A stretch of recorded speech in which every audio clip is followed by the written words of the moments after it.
सास बहू का लिव इन रिलेशन। नेहा खुले विचारों वाली लड़की थी। अरे नेहा, क्या दिन में सोती है? ससुराल में ऐसा नहीं चलेगा। वहां तो काम करना पड़ेगा, काम।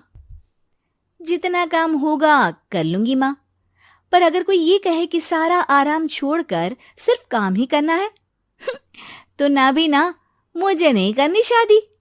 अरे कैसी बात कर रही हो? अच्छा चलो जाकर नहा लो, मैं नाश्ता लगा देती हूँ।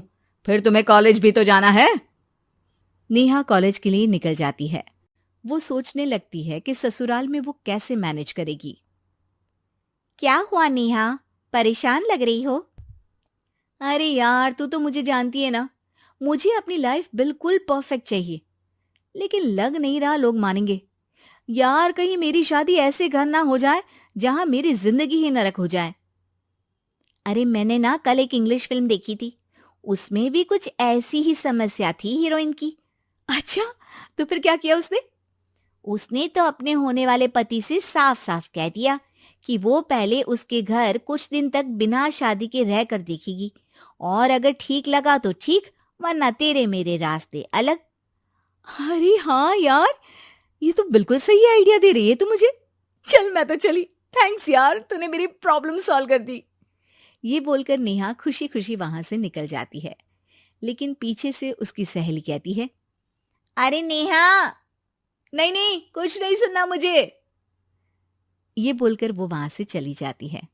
हे भगवान, पूरी बात सुने बिना ही चली गई। अरे वो तो विदेशी फिल्म थी, वहां सब चलता है, लेकिन ये तो भारत है, सभ्यता और संस्कारों वाला देश, जहां शादी से पहले लड़की को ससुराल में नहीं रखा जाता। खैर, नेहा मस्त होकर घर आती है। नेहा, कल तुझे लड़के वाले देखने आने वाले हैं, और हाँ, इस बार कोई बहाना नहीं चलेगा। हाँ हाँ, आने दो आने दो, मैं तैयार हूं शादी के लिए। अगले दिन लड़के वाले आते हैं, जहां लड़का कहता है, मुझे अकेले में लड़की से कुछ पूछना है। हाँ हाँ, क्यों नहीं बेटा, जाओ नेहा, घर तो दिखा दो इन्हें। नेहा भी खुश हो जाती है कि उसे मौका मिल गया है लड़के से अपनी शर्त रखने का। देखो, मुझे ना शादी से बहुत डर लगता है।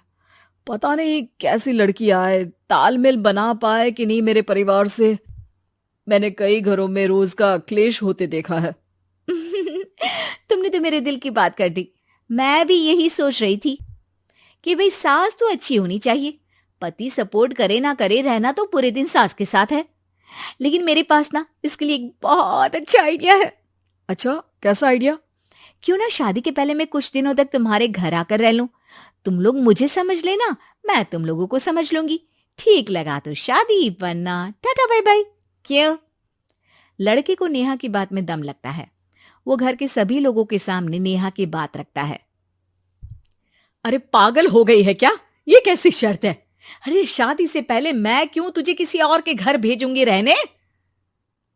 अरे लड़की के ख्याल तो 20 साल आगे के हैं, इतनी भी खुले विचारों वाली लड़की नहीं चाहिए हमें। अरे माँ, क्या बुरा और गलत बोल रही है ये? रहना तो हम दोनों का है ना। कल को कोई परेशानी आई तो तुम सब तो ये बोलकर निकल जाओगे कि जिंदगी तुम लोगों को ही निभानी है। तुम लोगों को जो करना है करो। तब क्या करूंगा बताओ? सबके समझाने पर वो लोग मान जाते हैं। वाह, मैं 2-3 दिनों में पैकिंग कर लूंगी, तो आकर मुझे ले जाना। और नेहा पहुंच जाती है विशाल के घर। आओ आओ, ये रहा तुम्हारा कमरा। इस घर में तुम एज अ गेस्ट रहो, लेकिन माँ तुम्हें बहू की तरह ही ट्रीट करेंगी, और तुम भी उन्हें सास की तरह ही रखना। बस फिर क्या था, शुरू हो जाता है लिव इन सास बहू का ड्रामा।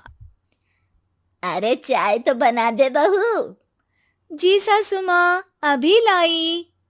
नेहा चाय लेकर आती है कि बस चाय लेकर आई हो, इसके साथ पकोड़े भी ले आती। लेकिन आपने तो बताया ही नहीं कि आपको चाय के साथ पकोड़े भी चाहिए। हाँ हाँ, अब तो पता चल गया ना। रात को खाना खाने के बाद नेहा किचन में खटर पटर कर रही होती है। क्या हो रहा है वहां नेहा? माँ जी, मैं ना रात को अदरक वाली चाय पीकर सोती हूँ, ये मेरी आदत है। अच्छा, तो जरा मेरे लिए भी बना देना। दोनों सास बहू रात को चाय पीती हैं। अगले दिन, नेहा, मैं मंदिर जा रही हूँ, मेरी साड़ी निकाल कर बेड पर रख दे। नेहा सास के लिए साड़ी निकाल कर रख देती है। वो देखती है कि उसके आने के बाद से सास ने घर का कोई भी काम करना छोड़ दिया है। यार मैं क्या करूं? ऐसा ससुराल तो मुझे नहीं चाहिए था जिसमें मैं ही सारा काम करूं। मैं तो ऐसा घर चाहती हूं जहां सास और बहू दोनों मिलकर किचन में काम करें। हे भगवान, रात को चाय पी ली, पेट में गैस बन गई, अब तो चला भी नहीं जा रहा है।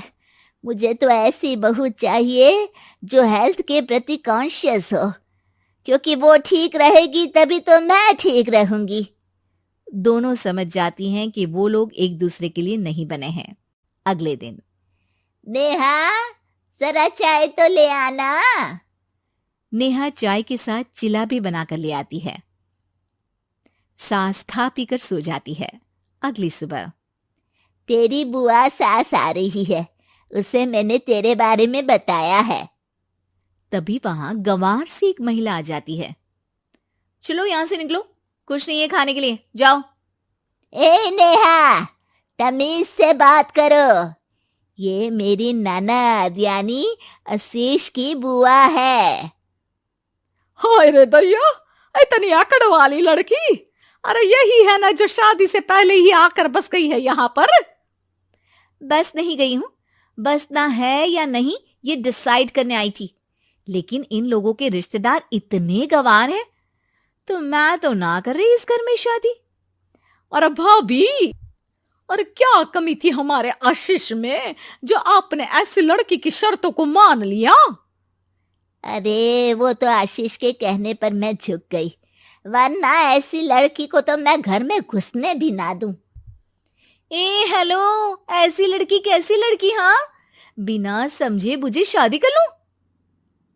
अब तो समझ गई ना कि हम लोग गांव के हैं। भाभी को खाट पर सोना और रिश्तेदारों का गांव से आना जाना तो लगा ही रहना है इस घर में।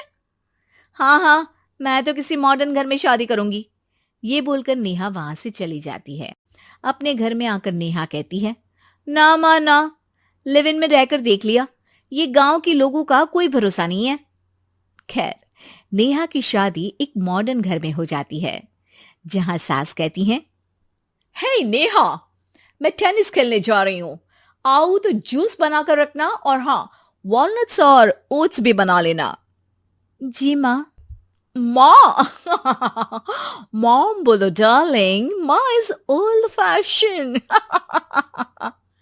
बेचारी नेहा सर पर हाथ रख लेती है। हे भगवान, ये सास तो सास ही होती है, गांव की हो या शहर की।